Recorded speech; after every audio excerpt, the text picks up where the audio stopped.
Here we go. We're live, Rob. We're live. Mr. Douglas, we've got a special guest here for Q3. Can you believe it's Q3? I know. The year's going quick, right? Yeah, I think as you get older, time goes faster. I don't know. It must go real fast. I think I forget parts of it as I get older. But we have a special guest today. Very excited, Perry. Good afternoon. Thanks for having me. Welcome. Thanks for coming to the studio with us. Appreciate it. Yeah. So Matt, we got a couple agenda items. Yep. We're going to talk quickly about Microsoft, and then we're going to jump into a lot of Palo Alto. And quite a bit of detail here, yes. Yeah, so Yep. I'm not going to offer as much value in the technical section. Oh, sure you will. You'll be bugging us, absolutely. But I think for our partners, the thing to remember, and you'll come away with some depth here, but when your large customers are talking about Palo Alto, you should be thinking about CBTS, or they're thinking about how to address security, not only in the kind of old on-prem world, but obviously in the cloud space. They need to be thinking about Palo Alto, and they need to be thinking about CBTS. And Perry, I think you can lean into how really we've built this partnership between Palo Alto and CBTS. Yeah, we have built an incredible partnership. The investment from CBTS in terms of service creation, enablement, we're really, really impressed. Great. Well, we'll get into that in a moment. Before we shove off here, remember to fill out the form. The form is going to enter you into a $1,000 dinner. Yep. With your customer and us and whoever you'd like. Whoever you'd like, maybe even Perry. That's right. So, Please. And then if you ask questions through the chat bot, that will duplicate your entry to be chosen. So let's get started. Sure, Matt, why don't you kick us off with... Rob, do Sorry. do employees qualify? No, Sure, you don't go ahead and enter qualify, employees. Lance. You won't be picked. Gabby's back there, too. You don't qualify either. But why don't you kick us off with Microsoft? Absolutely. Part of this, we'll get a little update on the Teams side. Microsoft Teams continues to explode for all of us in the channel. We're in the middle of a new 4,000-seat deployment with a county over by Washington, D.C. That's a big effort for us. That's right. Those kinds of things, you guys in the channel keep thinking about CBTS as one of the experts on the Microsoft Teams side. We have now added SMS, new SMS texting capabilities inside the application. So everything you'd expect to have a conversation, to store those conversations, search them, etc. We've also expanded to international dial tone. We've got a partnership with a company called Pure IP that's allowed us to pick up a lot of areas of the globe that we didn't have before. So in the past, some of you guys might have thought of us not being able to do global deployments. We can do that now. We'd love to help there. And really enhanced reporting, what we're actually calling call analytics. We've got a new offering in there where we're actually taking feeds from the Microsoft Teams Graph API. So you're getting actually statistics, whether that's even a Teams-to-Teams call or a Teams-to-PSTN. I didn't know if you knew that, Rob. So, yeah, no, I think that was one of the things that Microsoft is clearly becoming a leader in the space. But as a service provider, there's additional things we can bolt on to make it ready for customers and for our partners. Well, in the past, it was kind of hard to see exactly maybe a Teams-to-Teams call that didn't go out to PSTN with us. Now we'll be able to report on anything, whether the call's going out to PSTN or it's going Teams-to-Teams. Okay, we're going to get right into... Matt, yes. Palo Alto Networks and CBTS, we're happy to secure all your Microsoft applications, including Teams. Thank you very much. We appreciate What a that. segue. That's awesome. Well, let's go right into it. Perry, thank you for joining us here. I know personally I hadn't touched Palo as much in my career, but over the last 6-9 months we've been launching this product. We are a Palo, I was up on the thing before, we are a Palo Diamond member, I believe. Diamond member, highest accreditation. Yep, and we've been doing Palo for quite some time, but I think one of the things that interested me on the Palo side is I know you guys have had a lot of investment in kind of retooling what people maybe thought of as a customer premise solution into a cloud-based solution. But then really your strength in the enterprise too. Tell us a little bit of your experience and what you've seen there. Yeah, our R&D engine is about $1 billion of investment per year. And the feature velocity, product velocity is incredible. I have not seen anything like this in my career. We own about 95% of the enterprise space in terms of cybersecurity. I can't talk about this fiscal year's revenue because we just exited our fiscal year, but in Q3 we grew 24% year over year. Yep. So we're on fire. Yep, it's been pretty impressive. I know as I've gotten to understand, we're going to get into your capabilities. I didn't realize how the breadth and scope of what Palo can bring in the security suite. So as Rob mentioned, I think we're seeing a lot of this too. As you guys out there in the channel, when you see opportunities and you've got a customer that wants to look at Palo technology, we've got a really strong portfolio and relationship with Palo now. We want to take a look at those things. So one of the things I wanted to kind of bring up here as well, and some people don't really realize this maybe, is that Palo is not only a market leader on the security side, the SSE side, but even on the SD-WAN side. And we're going to talk a little bit about, because the channel is very familiar with the CloudGenix product, and you guys purchased that CloudGenix product a number of years ago. That's part of, I think you had a new CEO that came in 4 or 5 years ago, and a big effort towards R&D, and CloudGenix was one of those purchases. So let's talk a little bit about kind of the architecture, if you would. One of the things we talk about at CBTS here is that SASE really is about kind of the combination of SD-WAN, SSE, a thing called ADEM from you guys, Autonomous Digital Experience Management I want to talk a little bit about.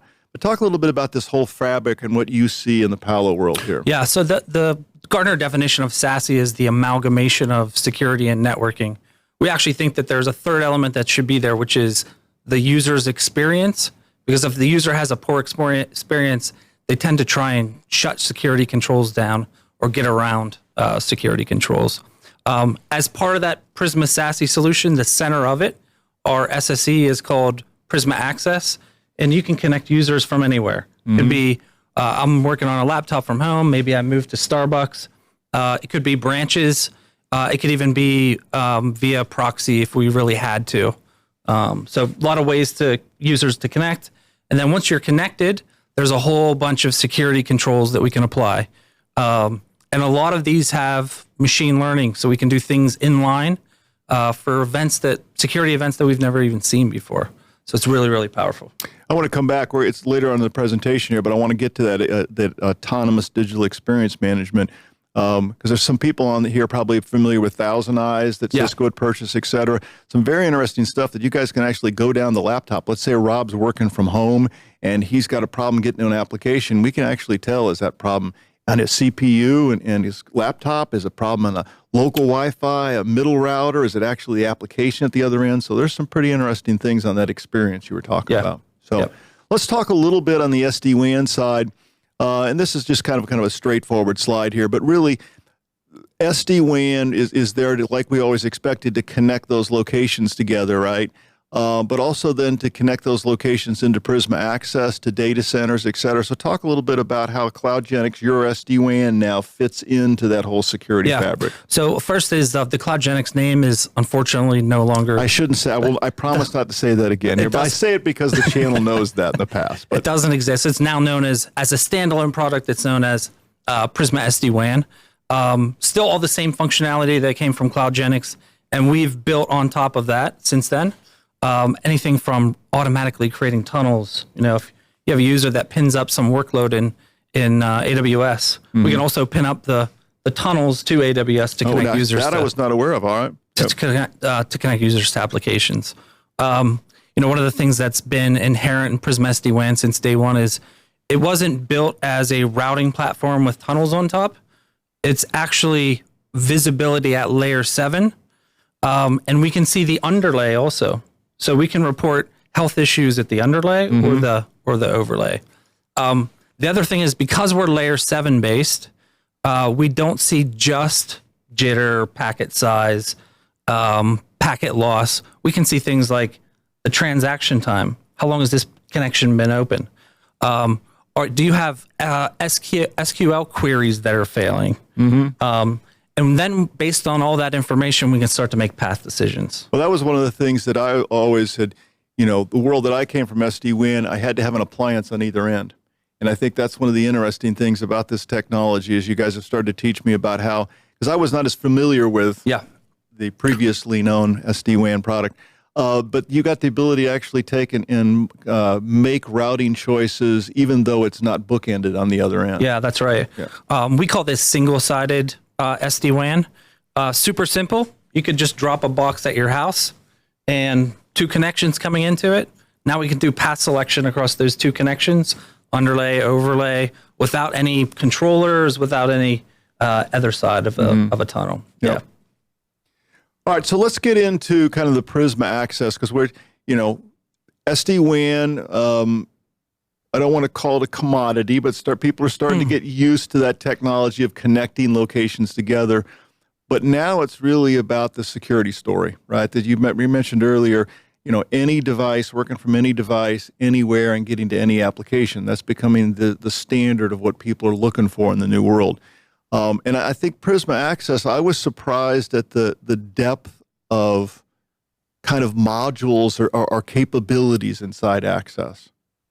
Yes, this is where most of the Prisma SASE value comes from, all this security functionality. There's a reason that in our Q3 of our fiscal year, which was earlier a couple months ago, that we closed 5 8-figure deals. The things that you see on this slide, 8 figures. 8 figures. Okay. And one of I'll those, take one of those. Was our first $40 million opportunity. Rob, you want some $40 million opportunities? Yes, please. Yes. Same. So let's walk through some of these. So ZTNA we'll talk about in a little bit. Secure Web Gateway is just proxy. It's a fancy word for proxy. Proxy could be on-prem, could be in the cloud. Prisma Access also does this proxy functionality. Yep. We do not see that as a desirable end state, because we think everything should be zero trust. We should inspect all of your traffic, not just web-based traffic. So we see the proxy SWG functionality as like an on-ramp. So if a customer already has a proxy, we do proxy functionality in Prisma Access to get them onto Prisma Access, and then we'll migrate them to. But that's a key feature, because there are competitors out there that the products are only inspecting HTTP or HTTPS. Yeah. In this case, you're inspecting all traffic. So it is really taking Palo's best-of-breed firewall capabilities and moving that to the cloud. Yeah, that's right. With one exception, is that it is not just Palo Alto moving virtual machines into the public cloud. There's a whole bunch more sexy sauce that happens behind the scenes. So don't think we just installed some VMs and go good luck. There's a lot more to that. You already talked about the firewall. So firewall as a service, meaning we're inspecting all traffic, not just the proxy traffic. DNS security, I always think of this one as one of the most powerful, because it's computationally very cheap, but it's super important if you think about I'm trying to attack someone else, right? I usually use DNS records, because if I get caught, some policeman catches me, I can easily change my address, right? I'm still me, I can change my address. So this one becomes really powerful. So as traffic comes through Prisma Access, we're doing basically man-in-the-middle inspection of DNS queries. One of the common things that you'll see attackers use is command and control, just like in the military. A soldier has to talk to a commander over command and control protocols. Same thing happens in the security world. So if we can cut down the command and control traffic, that prevents all the other attacks from happening, whether it's siphoning off data or doing something more nefarious.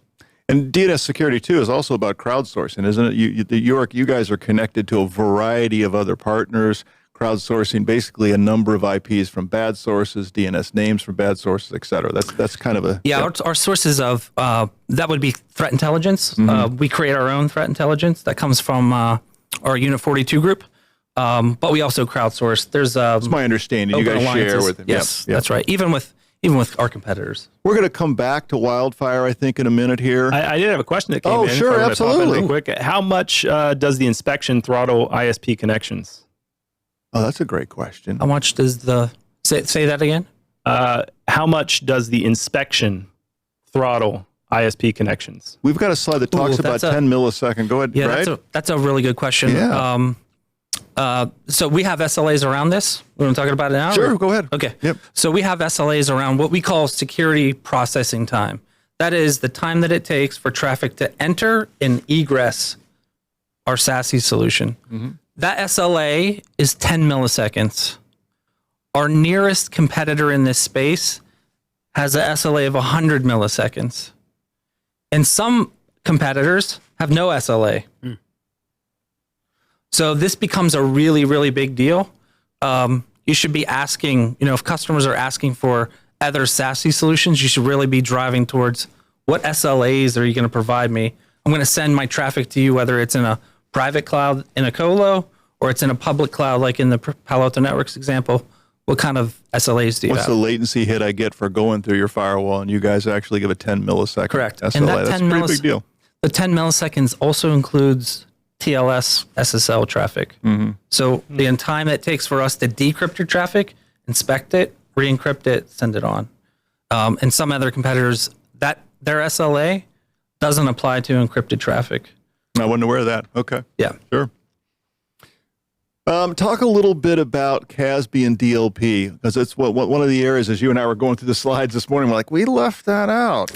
Yeah. And that's becoming such a big topic. This one is a really hot space, the CASB space.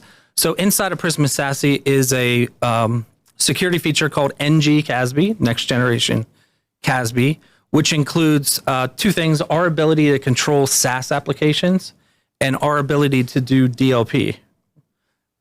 The thing that stands out for Palo Alto Networks is that we do this DLP inspection, SaaS security inspection inline, meaning as traffic is going through Prisma SASE, we're looking for, is Rob's social security number included in that traffic, or some customer data that we don't want to be in a place that it doesn't belong. So we do this inline, but we also do it API based. So even if users are not connected to Prisma Access, we can see, what kind of files are we putting Rob's social security number in Google Drive or Microsoft OneDrive? So now we're starting to provide an end-to-end security posture, as opposed to just protecting traffic that's So even inline. if I'm an Office 365, let me see if I understand this. If I'm an Office 365 user, I've got your CASB product. CASB's connected via API to Office 365. I could be logging in off my wife's computer and on a web Office 365 interface, and you're inspecting traffic because you're Perfect. connected to that API. You covered it perfectly. That's why I've been getting questions in the channel about, what providers have API access, what are strictly inline, et cetera. So I wanted to bring that up. Yeah, and these two are very, very powerful. There's a surprising number of end customers that are still using SaaS applications with zero security. There's one other thing that's relatively new in SaaS security. That's something called SSPM. This is a new security, think of it as a subcategory. And this is helping end customers with the posture of their applications. Are they using passwords that are complex? Are they turning on features, security features that are provide better posture than maybe not turning that feature on? A good example would be, there are no links in Google Drive that don't require authentication. So there should be nothing open. Everything should require authentication. This is posture management? Yeah, this is SSPM, SaaS Security Posture Management. That's a different module then. That's one I need to get trained up on. I'm not familiar with that. This is a different module, but it's included in that NG CASB. Okay. All right. bundle. Fantastic. All right, let's go a little farther here. Oh, absolutely. Sure. One quick Here's a point here technical is question. to kind of zoom out. Yeah, not a technical question. I think one of the things that we've seen, and for those partners out there is, and what I've been impressed with about Palo is, we've gone through the SD-WAN generation 1, and really where this is going is into the desktop, into the application. And what I've been impressed with is how deep the deep end of the pool is with Palo. I mean, all of the features and functionality are there. It's why it has met so many of the checkboxes when enterprises look at how they're going to secure their environment. Yeah. What I'm really, that I heard you say, is it's also about the end user experience, because if it's clunky for the end user, then there's a lot of, shadow workarounds. But it sounds like you're focused not only on the technology, but the user experience. The user experience is number one.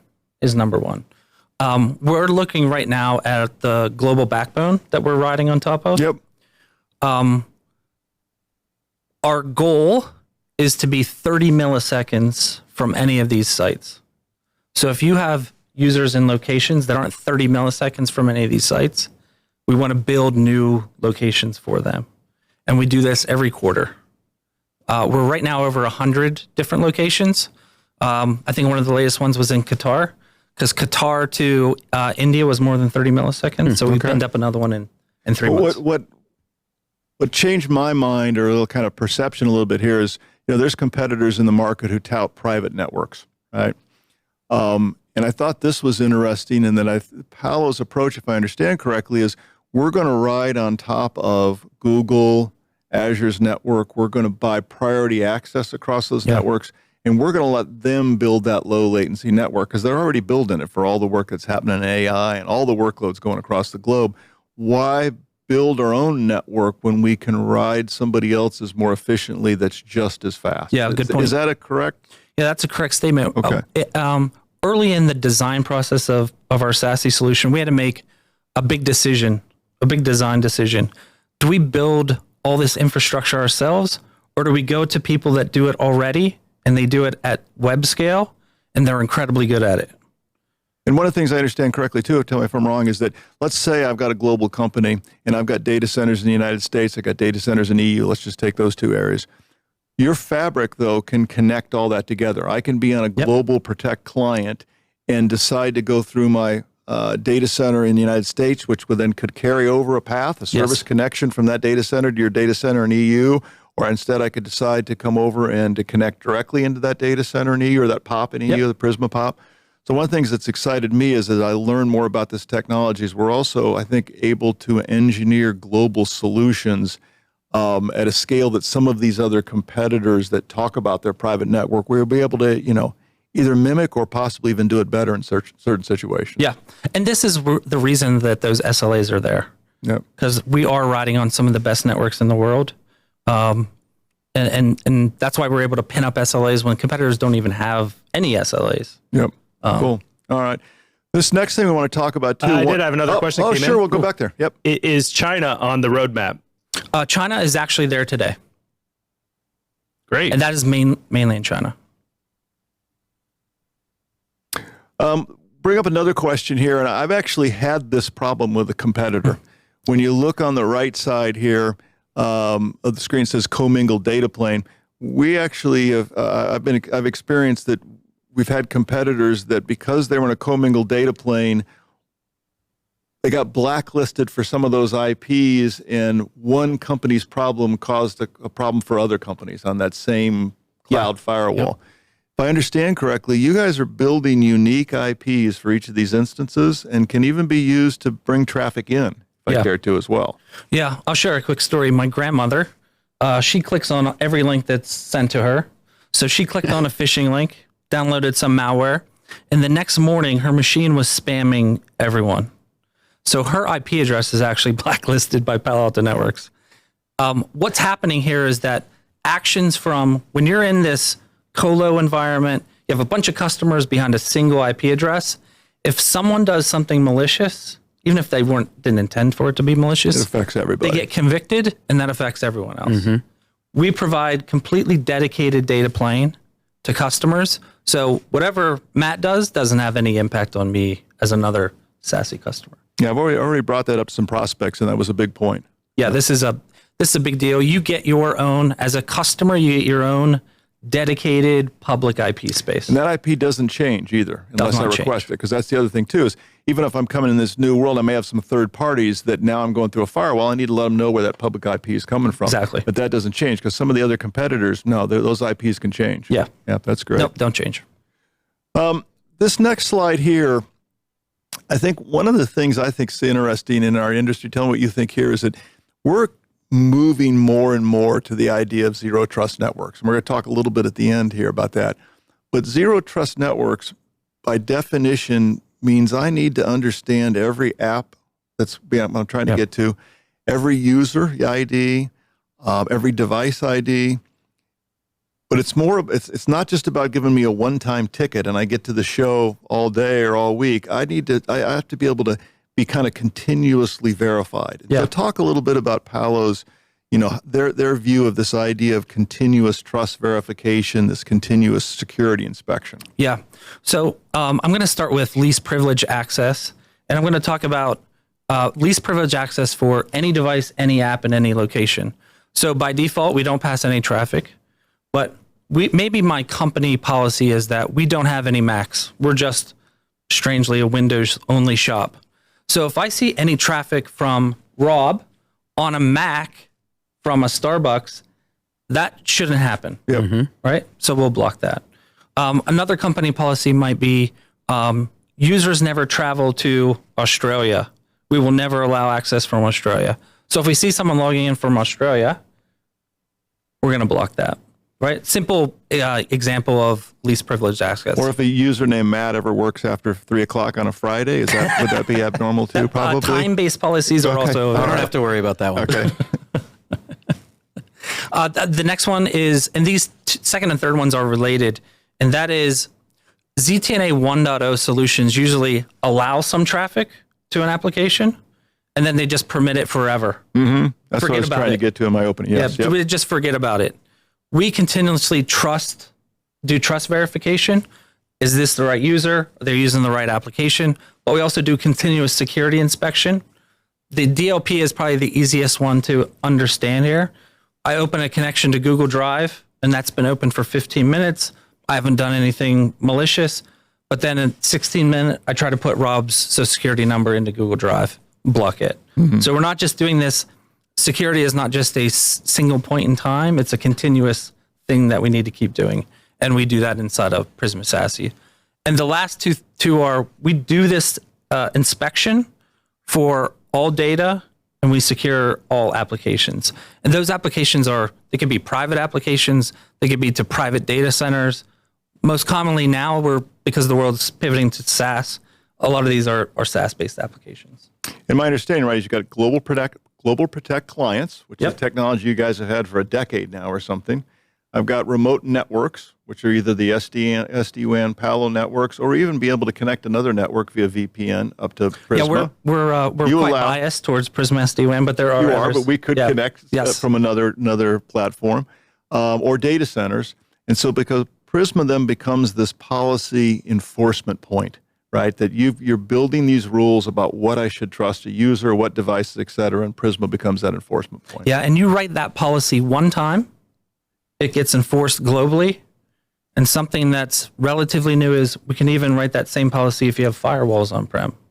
So one time writing a policy, enforcement everywhere. That's one of the things actually I want to talk to you offline about is a Palo firewall at the data center, how I incorporate those policies in Prisma. So that's a great segue. I did not know we were going there. That's awesome. Let's talk a little bit about Wildfire. This is kind of an industry-leading technology. And a lot of people talk about being able to stop malware, these kinds of things. Talk about Wildfire and some of its highlights, if you would. So I want to toss out a number, and that is that we analyze every day 750 million new and unique objects. Could be files, could be DNS records, could be IP addresses, although we kind of know what all those are. And we take all that and try to figure out what's malicious, what's not malicious, what's still unknown. Sometimes it takes a long time to figure out, is something malicious or is it not? So Wildfire sits inside of Prisma SASE. When I'm going to use a file as an example, but this could also be for like URLs. A file comes into Prisma SASE. The Wildfire engine looks at it and says, hey, what do I know about this? Is this good, bad, or unknown? If it's malicious, we can drop it. If it's good, we can allow it. If it's unknown, now we need some further inspection. So we'll send it to a sandbox. What we're really trying to get to is, okay, block the things that are known malicious. Wildfire is trying to get to block the unknowns that are malicious. And again, this works for files, it works for URLs, it also works for DNS records. That's the 750 million new objects that I mentioned up front. The data, and really good data, is important for machine learning. So we take a neural network with all these objects, these new objects every day, and we train a Wildfire model, and we actually take that model and push it down into SASE. So we don't even have to query anything from the outside. We can do this inline using machine learning. So this becomes very, very powerful for customers. Yeah, this is a new frontier, right? This is going to be pretty interesting. Yes, we're going to leverage machine learning to do good things. Yep. Well, and the bad guys are going to use it to do bad things. That's true. Arms race. Yes. That's right. One of the things I do want to bring up, though, because we've been talked a lot of technology, there's a lot of design and decision points in deploying this properly. One of the things I'm proud of on CBTS is that we've been a Palo partner, I think, for like 10 years or so, Yes. and we're now a Diamond partner. Yep. Have been maybe for a while, I don't know how long. But we made a commitment with you guys going back about a year ago that we were going to be completely on board with your next generation cloud services and deliver those then as a managed service, as a channel-friendly managed service. Yep. And I think one of the keys to that is that there's a lot of design work. There's great technology you've talked about here, but it isn't just turn it on. You know, it's like DLP. We need to sit with the customer and understand, okay, where does your data sit? Where's the data they got to protect? Yep. What kinds of data do you want to protect? What users are going to be getting to that? So even DLP is about making templates for what we want to do. You know, on the zero trust side, I firmly believe we are moving there, but it requires then some real big decisions about what applications I'm allowed to get to, what tools need to be at a data center, be in front of certain applications, these kinds of things. So tell me about, you know, a little kind of shameless plug about what you think about CBTS and our ability to understand some of these things and help design it. I have been blown away by CBTS. The engineers behind the scenes that... Oh, excuse me. The engineers at CBTS behind the scenes that I had the luxury of working with, by the way, awesome people, easy to communicate with, and they're always hungry for more.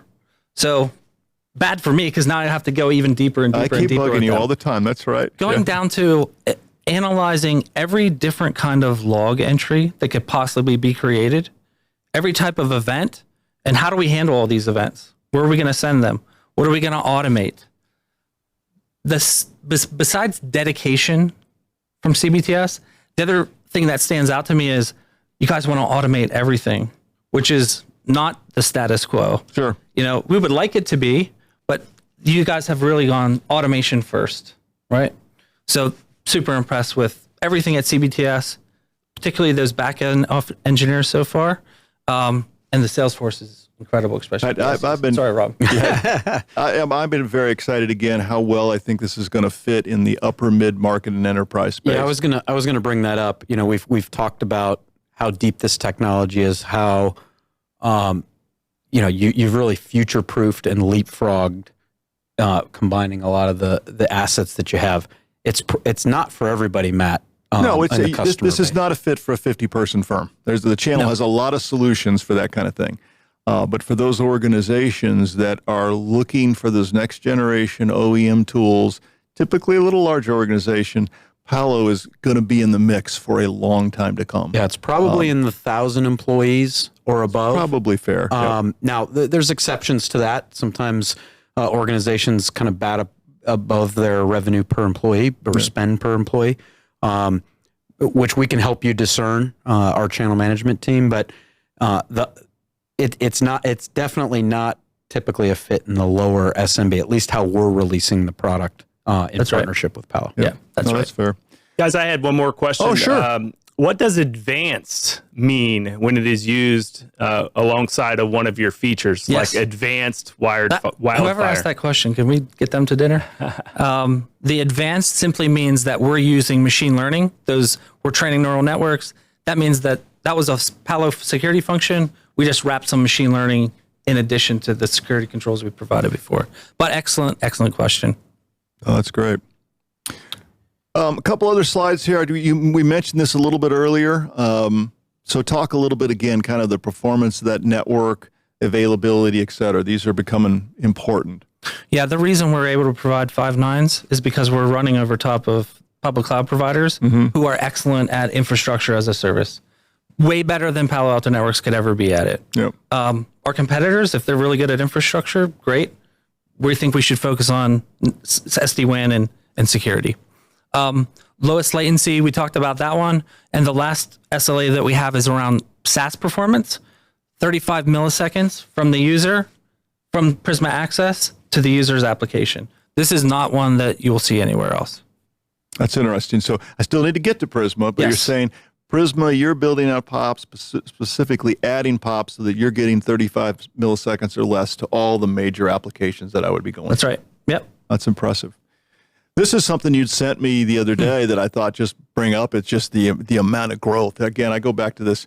I'd read an article, it might have been in Channel Magazine, about your new CEO and how he came in and wanted to take what was a great base of technology and security, but really invest and move that to the cloud. I thought this was a great slide to just how much it's exploding for you out there. Yeah, since Nikesh has come on, all the security investment has gone up, particularly SASE. SASE has been a priority for Palo Alto Networks for a while, which, by the way, it's growing at 50% year over year, so we like that.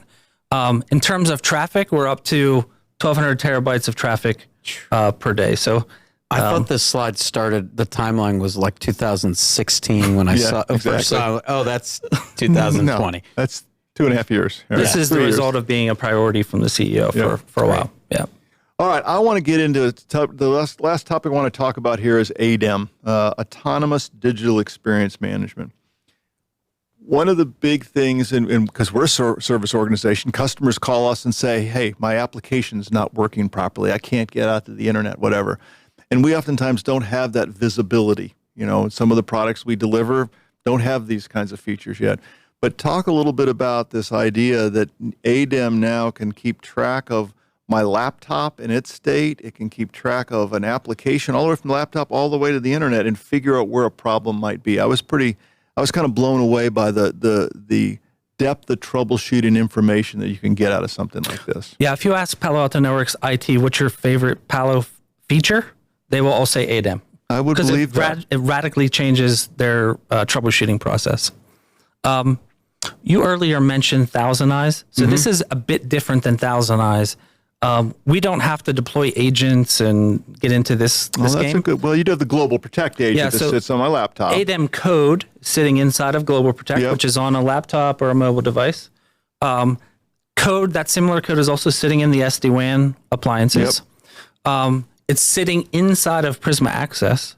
So it's monitoring traffic that's going through Prisma Access, looking at application start times, end times.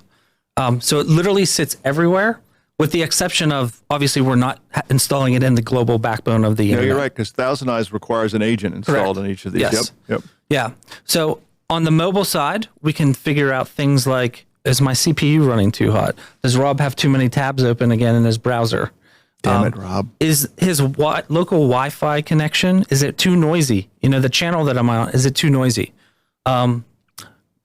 So a lot of power in having the agent inside of, or that code sitting inside of the endpoint. Same thing for the branch. We can see application performance at the branch. Maybe it's traffic that's performing slowly on a single circuit.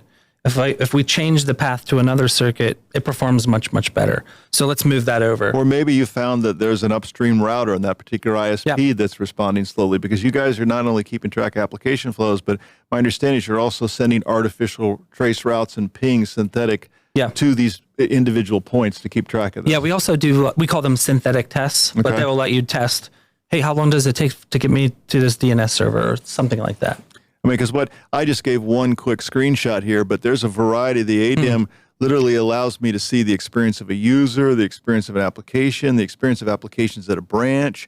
There's a lot of information. I could have put 10 other screenshots here of the kind of information you can get out of this. Yeah, and if you see, the amount of data here is incredible, but we give you a score. Like, summarize this. There's a lot of data here. Summarize it for me. So you get a score. You can see in the diagram that's on the slide, we actually show you hop by hop. Is everything green? Or can I hone in on, if I'm troubleshooting, I can hone in on that local Wi-Fi connection. That's where I need to start my my troubleshooting. The next step of this is we're going to layer on what we call AI Ops. So we're going to help you automate a lot of this. One of the things that will come with this is a chatbot. So you could just ask the chatbot, hey, what's Matt's performance while he's working at home today? Oh, no, that'd be totally cool. Will that be advanced ADEM? That would be advanced ADEM. That would just be ADEM. Yeah, oh, come on. Okay. Yeah. All right, the last thing I want to talk about is ZTNA, and you've got a very interesting analogy that you talked about kind of at an airport. But before I get there, I wanted to ask you, what's your feeling? ZTNA, so people, oftentimes in the channel, people of products, they brought out ZTNA as a product, right? Yeah. Then we kind of talk about the words of ZTNA as a framework. As I start to understand ZTNA, I was reading the NIST guidelines for ZTNA recently, and it talked about basically that it was about policy enforcement points. That you had to be in the middle of that traffic at some point and make these decisions about that traffic. And that's one of the things I found interesting about Prisma is that whether traffic's coming from a remote location, it's coming from my data center, it's coming from a GlobalProtect user, I'm starting to see all of this traffic and be able to layer a set of rules on. And I think you guys kind of call this ZTNA 2.0. But tell me a little bit, I love your analogy you've got at the airport story. Yeah, if you think about a lot of us that have flown, we get to the door, we walk in, we get a boarding pass, right? That boarding pass provides us access to a single gate on a single flight. You don't get access to board a flight to Seattle, even though you're going to Cincinnati, right? So it's based on that least privilege. Before I was flying, I think you probably did have a boarding pass that you could just board whatever you wanted. Maybe somebody would let you slide in on a flight. I wouldn't remember that, Matt. I'm actually old enough that the ticket was cash, believe it or not. You could pick up somebody's ticket and get on a plane. So I didn't mean to date you, Matt. I That's promise. okay. So the continuous trust verification and security inspection, as someone enters the airport and they have a boarding pass, there are now cameras that are watching you. There may or may not be things that are watching to see, is your body temperature rising? There are a lot of security controls that we don't, as travelers, we don't see unless you're really observant. We have the inspection, put your hands up. So imagine in ZTNA 1.0, I go through that scanner one time. In the 2.0 world, we're continuously scanning you wherever you are. Yep. Body temperature, is your heart rate, can we see your heart rate rising? Do you look suspicious? And in the 2.0 world, we do this for all travelers on all planes. We don't just do this for Matt because Matt looks suspicious when he came in the front door. Yep. Everyone is constantly being inspected, even when they get on the plane. That's excellent. Well, thank you very much, Perry. Is there any questions, anything we had here left over?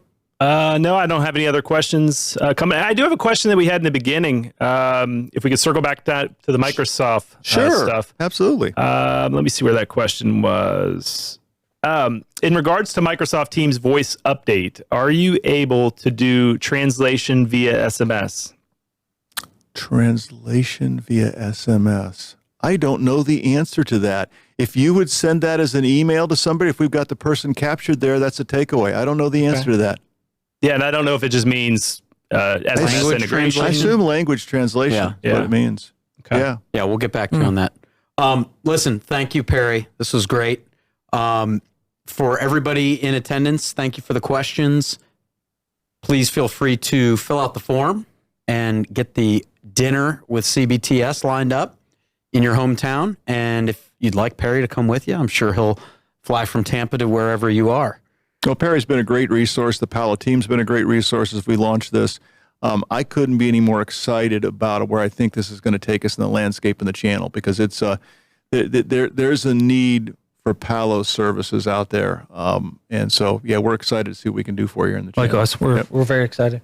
Great. Thanks for having me. All right, fantastic. Thank you. Thank you, Thanks, everybody. Lance. Thanks, guys. Gabby. Take care.